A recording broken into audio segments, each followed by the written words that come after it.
Logic is a language for reasoning.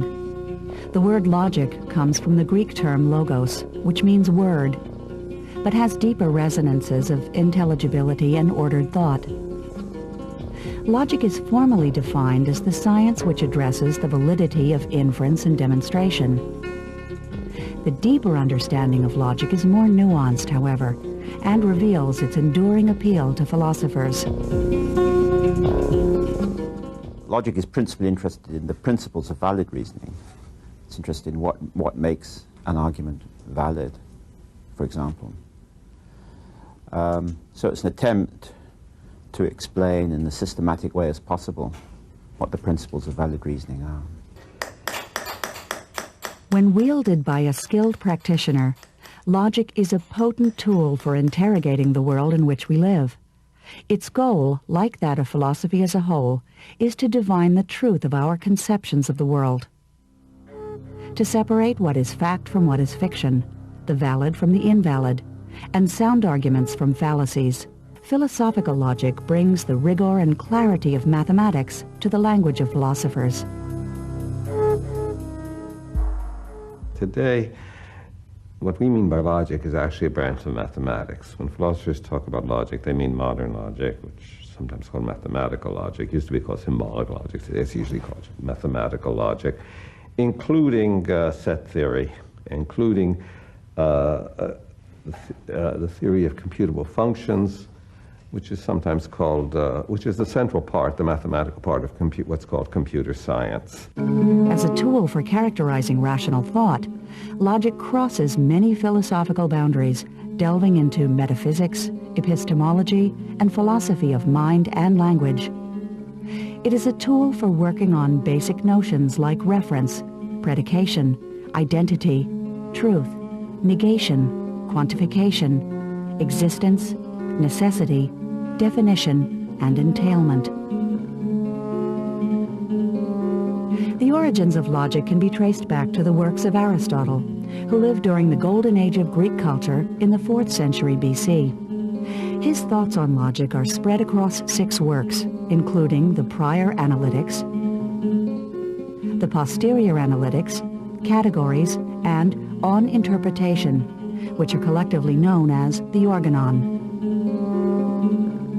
Aristotle wanted to establish rules that would enable Greek citizens to distinguish arguments that are formally valid and correct from those which are invalid and therefore wrong. 2 fundamental principles of Aristotelian logic are the law of non-contradiction and the law of the excluded middle. The law of non-contradiction states that no proposition can be both true and false. And the law of the excluded middle says that a proposition must either be true or false. Aristotle designed his formal logic to be able to determine the validity of an argument regardless of the matter that's being argued. The engine of Aristotle's formal logic was the syllogism, a form of argument with 2 premises and a conclusion, such as, all men are mortal. Socrates is a man. Therefore, Socrates is mortal. Logic was, for a long time, dominated by Aristotle and his theory of the syllogism. He had what we would now regard as a very simple view of what reasoning was like. So a typical example of reasoning for him would be all A's are B's, all B's are C's, therefore all A's are C's. A syllogism is discourse in which, certain things being stated, something other than what is stated follows of necessity from their being so. I mean by the last phrase that they produce the consequence, and by this that no further term is required from without, in order to make the consequence necessary.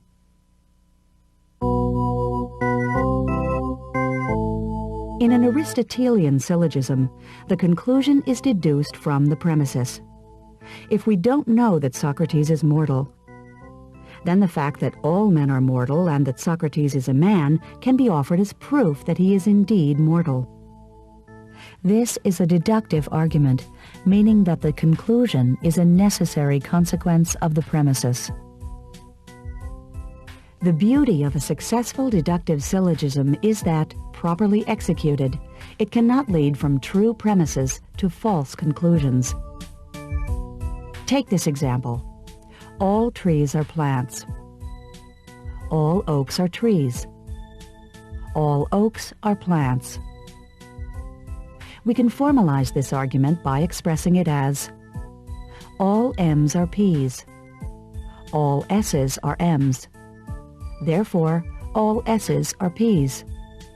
This argument is formally valid, and its validity is completely independent of the truth of the statements that make it up. For example, take this highly questionable argument. All trees are angels. All birds are trees. Therefore, all birds are angels. Despite appearances, the form of this argument is indeed valid, even though its premises and conclusion are false. Likewise, an argument whose premises are false and conclusion is true can also be valid. All trees are flowers. All carnations are trees. Therefore, all carnations are flowers. The other primary form of logic is induction, which dictates how we can infer from observed events to generalizations we can rely on. Aristotle didn't only talk about deduction, he also talks about induction. Of course, he doesn't use the Latin word, but induction is a Latin translation of the Greek word he used. And he has a notion of induction. He doesn't have a satisfactory account, but he sees that science requires both deductive knowledge and inductive knowledge. His example, for example, in one of, I think it's in the posterior analytics, is the learning that a substance is poisonous. A lot of people are dying, you have no idea why. And then suddenly the hypothesis occurs to you that it's because this thing that they're eating is poisonous. And he compares this, he uses a very graphic metaphors that change from the data looking chaotic to you having this hypothesis. He compares to an army that's in retreat. And then he says, suddenly, one brave soldier stands up and says, no, stand with me, we can defeat these guys. And suddenly they assume order, and they win the battle. Because it moves from the particular to the universal, an inductive argument can't guarantee that the truth of its premises will transfer to its conclusion.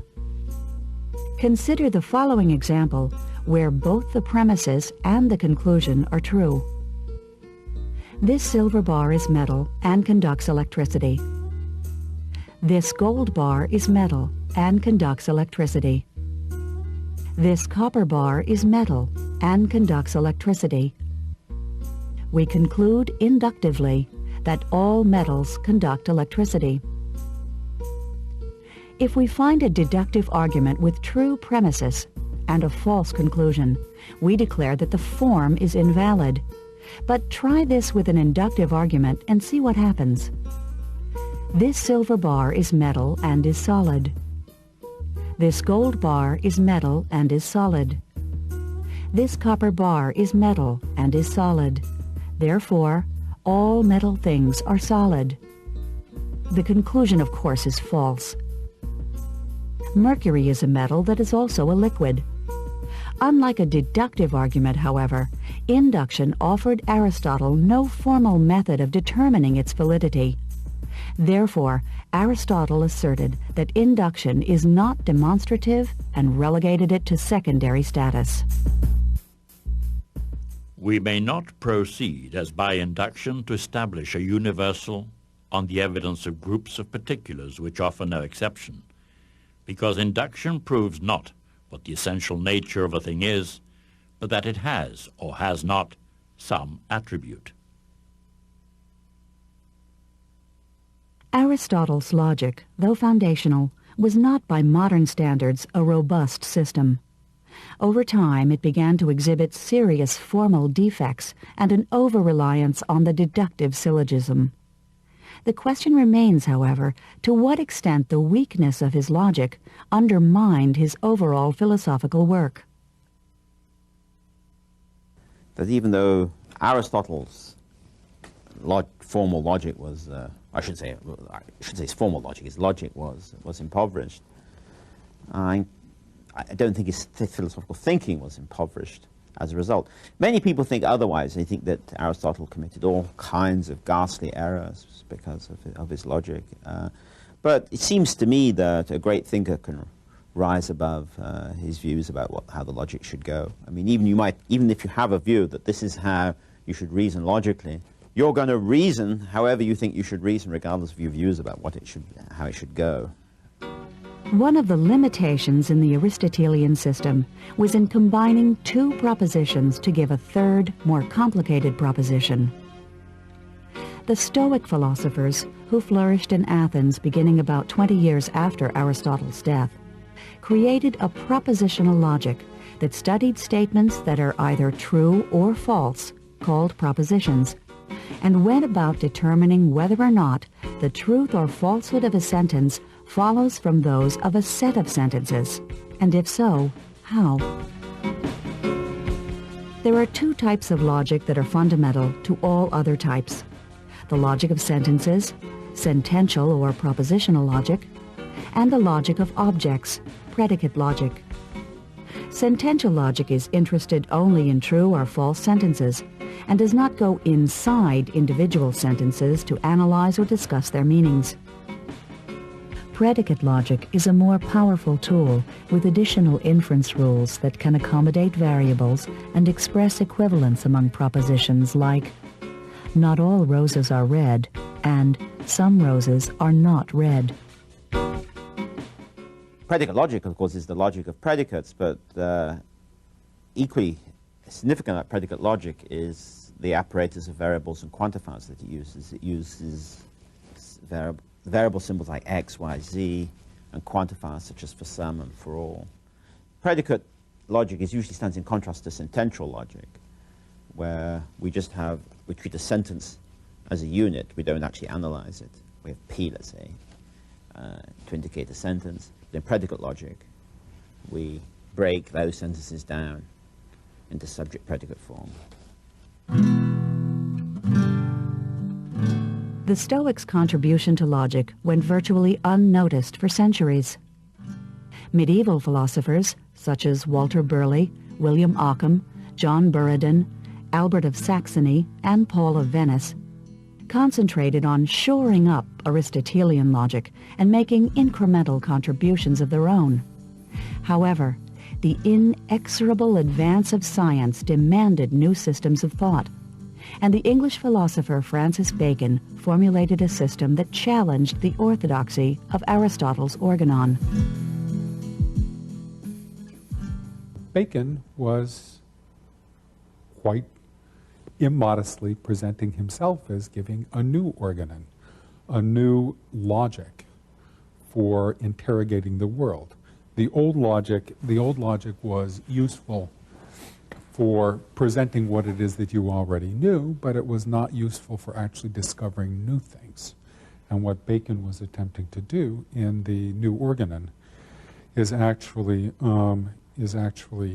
give us a method for interrogating the world that involved beginning by going out into the world, collecting facts and organizing them into tables and being able to draw theoretical conclusions from what it is that we organize into tables.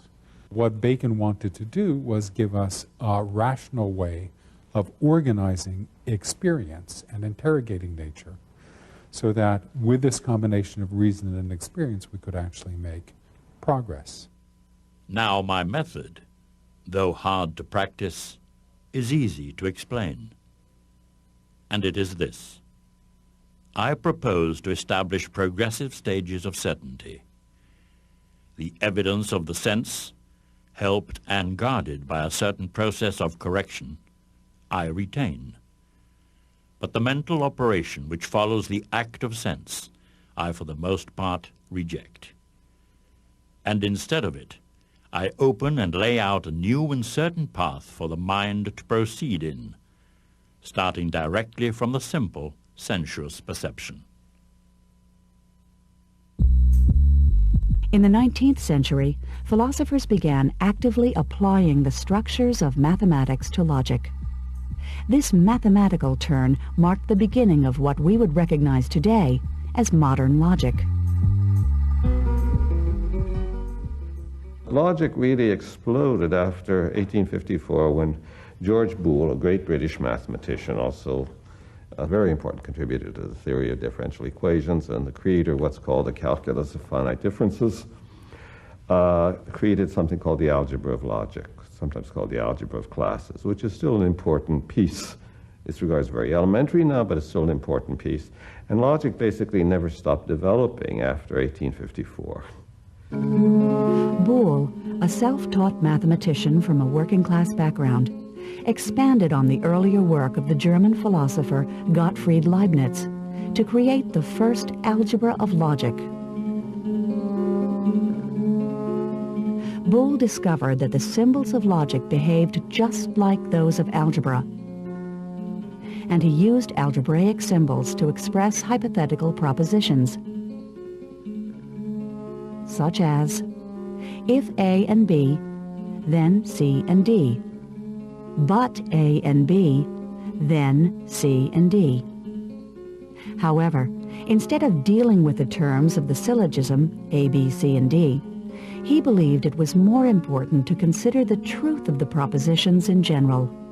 Thus, if P is true, then Q will be true, where P and Q represent propositions. This argument would be taken up and improved by the mathematician Gottlob Frege, giving rise to modern propositional logic.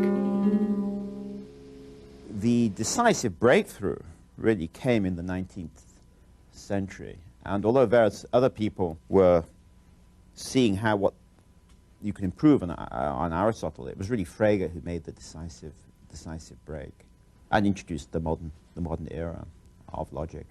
So, in terms of the great canon, I would say the two principal figures would be Aristotle and Frege.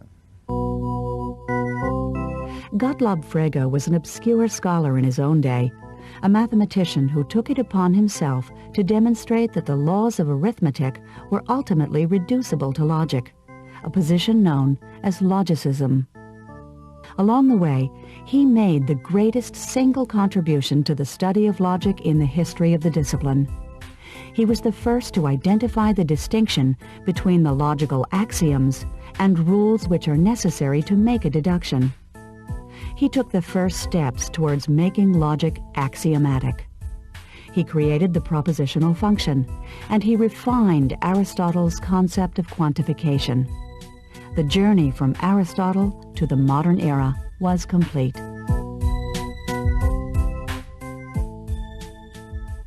Aristotle had a very simple view of what kind of statements would figure in logical reasoning. There were basically four forms. All A's are B's, no A's are B's, some A's are B's, and some A's are not B's. And what he did really was, basically he made an attempt, a pretty good attempt actually, I mean, a remarkable achievement, to figure out what are the valid inference patterns that there are that involve these statements. But the main problem with the logic is they have an impoverished view of what might be said. If I say that every boy loves some girl, this cannot be easily fitted into the kind of statements that Aristotle considered. So Frege's great breakthrough was to see how to accommodate these statements, these other kinds of statements, in a systematic manner. And one of his great innovations was to be explicit about the use of variables in logic. So when you say every boy loves a girl, he would express this as for every x, if x is a boy, then there is a y such that y is a girl, and x loves y. So he introduced this apparatus of variables and so-called quantifiers, sum and all, which enabled him then to express a much wider variety of statements and to give a much more inclusive account of what logical reasoning might be.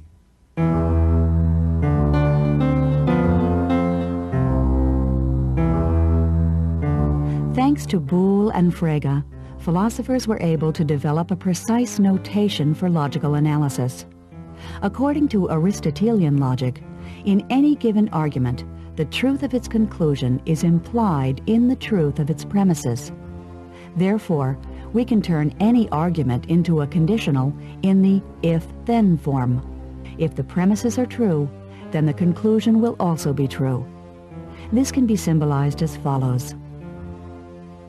P represents the premises in conjunction, Q the conclusion, and the symbol in between represents the relationship between them. For example, the assertion, "If I run, then I get tired," may be symbolized this way. Here, the antecedent, "if I run," is a sufficient but not necessary condition for the consequent, "then I get tired," to take place. It is enough for me to run to get tired, but it's not necessary because I can get tired in many other ways. A sufficient condition is one that, if true, requires that the consequences also be true. However, this does not work the other way around. The consequent may be true and the antecedent false, without affecting the truth value of the conditional. This kind of analysis is at the core of contemporary philosophy. Frege's monumental work, The Foundations of Arithmetic, profoundly influenced the English philosopher Bertrand Russell. His Principia Mathematica, written with his mentor Alfred North Whitehead, owed a tremendous debt to Frege's pioneering work. Next to Aristotle's Organon, Principia Mathematica is undoubtedly the most influential book on logic ever written. In it, Russell took up the development of logicism that Frege had set in motion. Frege becomes really terribly important because he anticipated the reduction, and there's a question whether it really is a reduction, but the reduction of mathematics to symbolic logic. There was a flaw in his reduction, in his system. Russell wrote him a famous letter pointing out that the paradox called the Russell paradox could be derived in Frege's system and was actually inconsistent, which caused Frege basically to give up. Russell formulated the paradox he found in Frege's logic as follows. The set of all sets that are not members of themselves is a member of itself if and only if it is not a member of itself. Russell's paradox, as his critique of Frege came to be known, is one of the many dilemmas, fallacies, and paradoxes that test the mettle of logicians. Among the best known is the infamous liar paradox, which has captivated philosophers ever since Epimenides of Crete declared, his tongue firmly in cheek, that all Cretans are liars. The liar paradox, in its ancient form, is imagine that someone's, this is not actually the most ancient Greek form, but consider, suppose I write on a sheet of paper the sentence, just one sentence, the only sentence on this sheet of paper is false, or alternatively, the one and only sentence on this sheet of paper is not true. And you ask, well, is the only sentence on that sheet of paper true? Well, if it's true, it's not true because that's what it says. Therefore, by proof by contradiction, we conclude that it's not true. So the only sentence on that but that's the only sentence on that piece of paper. So it's true. Vicious circles arise from supposing that a collection of objects may contain members which can only be defined by means of the collection as a whole.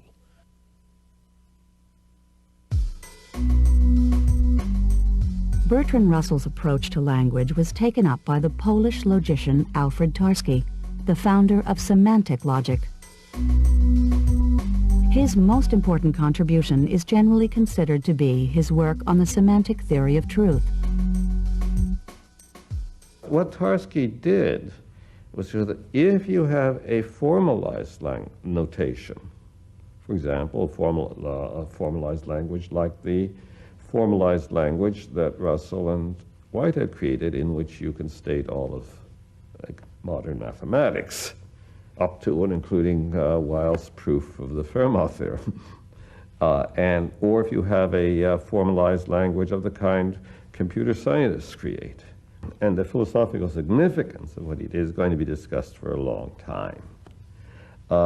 One thing he noticed was that you can say that a sentence is true without using the word true. Just repeat the sentence. If you want to say that snow is white, it's true. You don't have to use the word true. Just say snow is white. So what do we need the word true for? People have not been aware that the language about which we speak need by no means coincide with the language in which we speak. They have carried out the semantics of a language in that language itself, and, generally speaking, they have proceeded as though there was only one language in the world. The German mathematician David Hilbert was an avid student of the Principia Mathematica, and in the early 1920s he formulated a proposal for formalizing mathematics in axiomatic form. This proposal came to be known as Hilbert's program, and brought logic into the realm of language. Logic took a linguistic turn, not so much with Frege, I think, but really with Hilbert, who had a particular program in the philosophy of mathematics. This program required that he prove mathematics was consistent. So he then actually had to treat mathematics itself as a mathematical object. Okay. So the tension now was not, the focus now was not on the objects of mathematics, but on the symbols of mathematics. This was something that's called meta-mathematics. And logic really took off from that. So a large part of logic dealt not with the actual things themselves which you're talking about, but with the actual language by which you might talk about them. And so whereas I think that approach might have been somewhat foreign to Frege and Russell, and I think sometimes they weren't even clear as to whether they were talking about what it is that language represents or the language itself.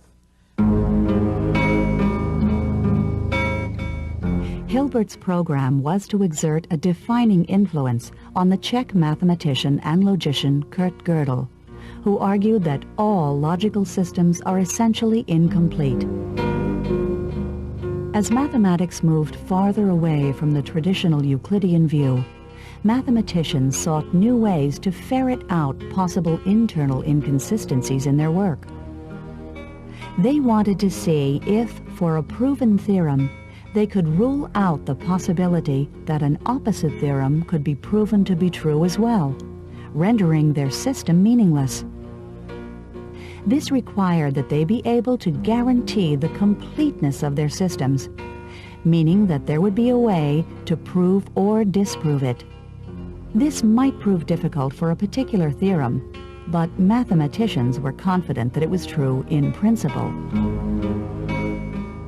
Gödel's point is this is the liar paradox, unless it's the case that it doesn't have to be that either a statement is provable or its negation is provable. So that's because provability is not the same as truth that we escape the lie, that he hasn't succeeded in producing a liar paradox, which would be bad if he had, because unlike Russell's paradox, which takes a very strong set theory, as we now know, a too strong set theory to develop in, the Gödel theorem is really a theorem in elementary arithmetic, in elementary number theory. So it would show the whole elementary theory of numbers is inconsistent if it had been a contradiction.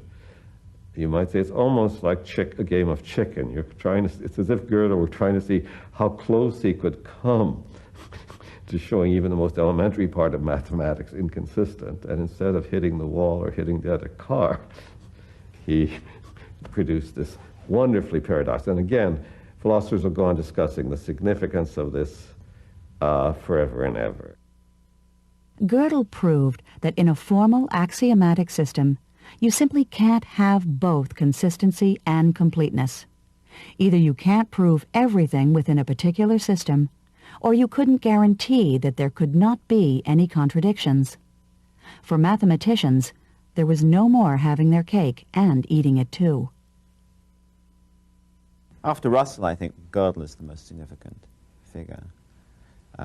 Principally, though not only, because of his great results in metamathematics, his results about the limitations of formal systems.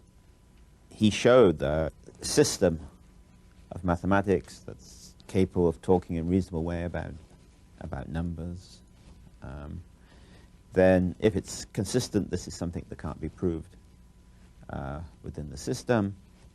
And he also showed that if it's consistent, then there are going to be statements within the system that can't actually be settled one way or the other.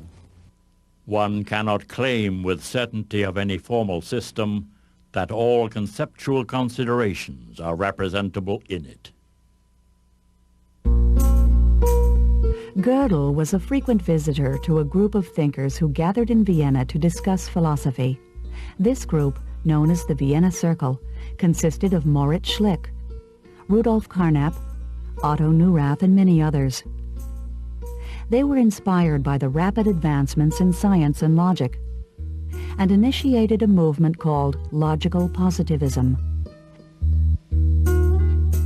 The positivist view was that a statement about the world could be meaningful if and only if it is either empirically verifiable or it can be shown to be true through logical analysis of its signs or symbols. Logic had taken center stage in the philosophical debate. As logic evolved in the 20th century, one area where it had tremendous impact is in the development of computer science. George Boole had expressed statements using a binary code consisting of ones and zeros that would be familiar to any contemporary programmer. A Turing machine is the abstract representation of how a computer works, and is named for the British mathematical logician Alan Turing. The Turing machine is an invention of Turing which has tried to just formalize the idea of a computer.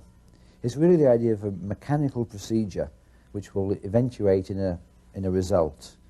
So all the Turing machine really means is just a set of explicit instructions, which usually nowadays called an algorithm, which will put a problem in and will crank out a result without the necessity for any kind of human understanding or invention or creativity.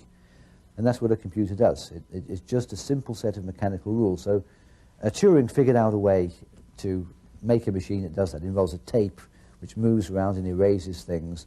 So it's just the idea of a computer. A Turing machine is just a computer. It's an algorithmic, symbol manipulating, completely mechanical system. One area of logic that has intrigued philosophers for centuries is inductive reasoning, which dictates how we infer general rules from observed events. Because it didn't offer the logical certainty of deduction, Aristotle was deeply suspicious of inductive reasoning, a suspicion shared by many later philosophers. Induction really didn't play a big role because of Aristotle's mistaken idea that induction is kind of a temporary crutch, that when you figured out what's going on, you can eventually find what are called a priori, certain, intuitive principles from which you can do it by deduction. That mistake cost us dearly because it was not really until Francis Bacon and his generation that the idea, no, you can't do science by a priori methods. You have to use induction. Induction isn't just a temporary thing. It isn't something that's to be superseded by apodictic insight. It's essential. The importance of induction to science, in which hypotheses are supported by an accumulation of evidence, prompted many philosophers to attempt to pinpoint its place, if any, in valid reasoning. The Austrian philosopher Karl Popper believed that in everyday life we use a method of trial and error that might look like induction, but whose logical structure was completely different. Peter Strawson argued that induction wasn't obliged to mimic deduction in order to be valid. There is an inherent uniformity to nature that validates the conclusions of inductive reasoning.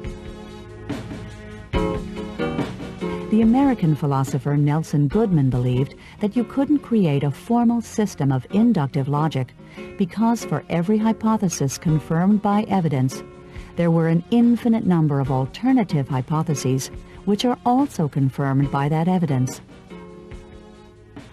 Bayesian confirmation theory, named for the 18th century English mathematician Thomas Bayes, supports an inductive logic founded on statistical probability by combining common sense knowledge with observational evidence. As logic's influence in philosophy has grown, so have the number of systems that have been developed to address different areas or types of inquiry. Extensional logic was created to make statements about objects, relations between objects, and about the relations themselves. Modal logic introduces the operators necessary and possible, but without taking into account the existence or non-existence of that which is necessary or possible. The American philosopher C.I. Lewis initiated the modern analysis of modality with the publication of his book, Survey of Symbolic Logic, in 1918.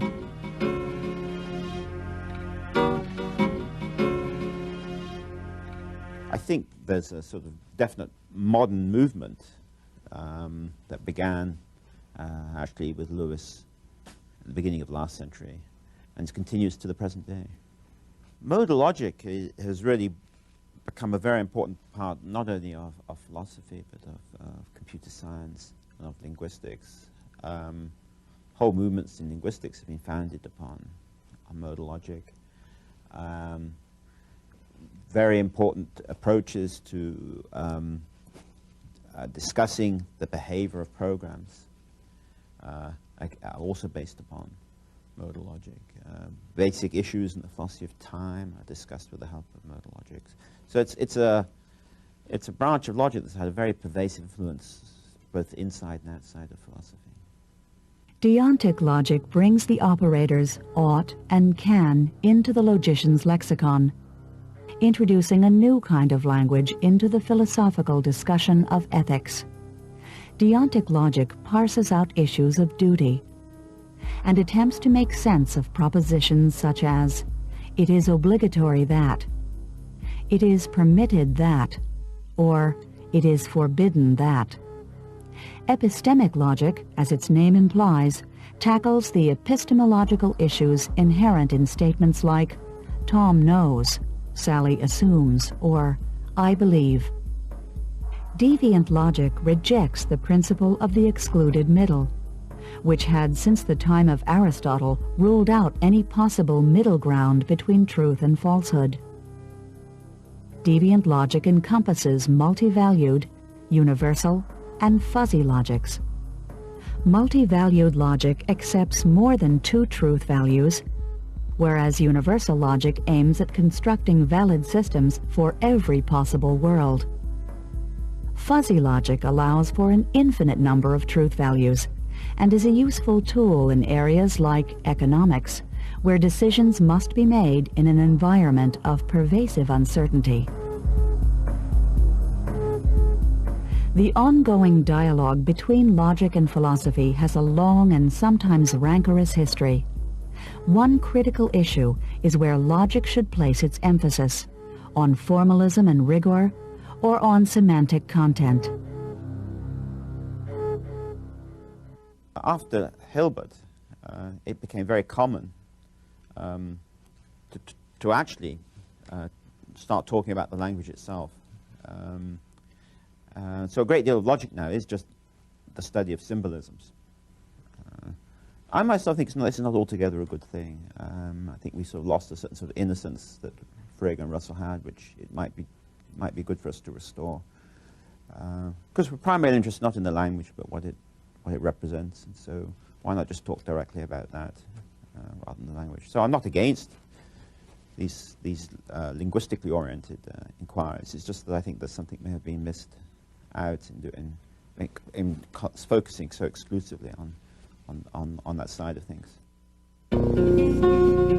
A daunting system of arcane rules and symbols to some, a beacon of clarity and order to others. Logic might be more accurately thought of as a tremendously versatile tool. that is constantly being used even as it's still in the process of being made. Perhaps Lewis Carroll captured the nature of logic best when he wrote, "If it was so, it might be, and if it were so, it would be. But as it isn't, it ain't." That's logic.